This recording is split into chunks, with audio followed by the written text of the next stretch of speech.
9 political prisoners, including former President Mohammad Nasheed, former Vice President Ahmad Adib and Faris Momun. 12 MPs have also been reinstated, and the Maldives police has announced its decision to abide by the court's ruling. It is a landmark ruling by the Maldives Supreme Court, where they have said that all the political prisoners must be released as the trials against them violated the Maldives constitution and international law. And the ruling also stated that there was political pressure that was applied on the prosecutors and the courts during these trials. And to give us more details on this, our associate editor Aditya Rajkol is with us on the phone line this morning.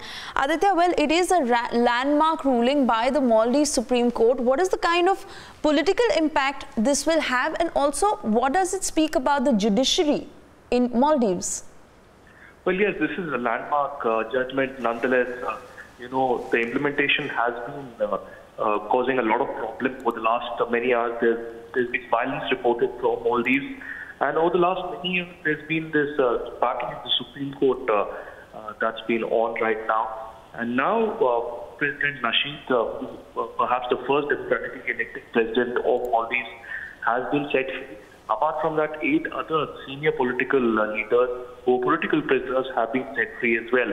Apart from that, also 12 MPs who were not given the status of the MPs were taken away earlier have been restored. They will get that position. And this does mean that the MDP, which is the main opposition party, might come back into power.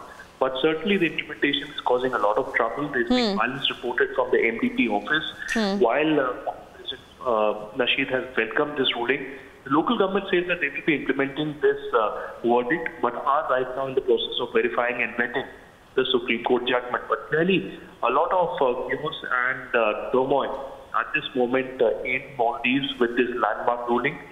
We spoke to the former Foreign Minister Abdullah Shahid as well, who said that undue force was being applied by the police.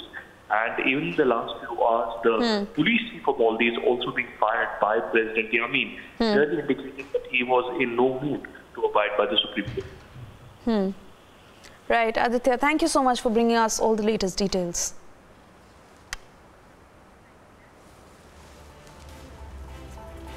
And yes, more international news continues in our next news wrap. Take a look.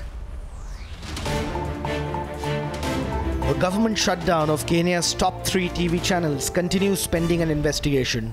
Interior Minister Fred Matiang'i declared that the media houses will remain switched off until we have completed some of the investigations into events related to Tuesday's mock inauguration of Raila Odinga as the people's president.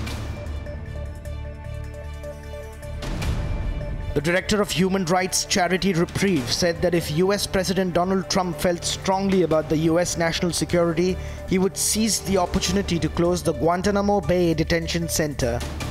The reality is that Guantanamo has been open for now over 15 years.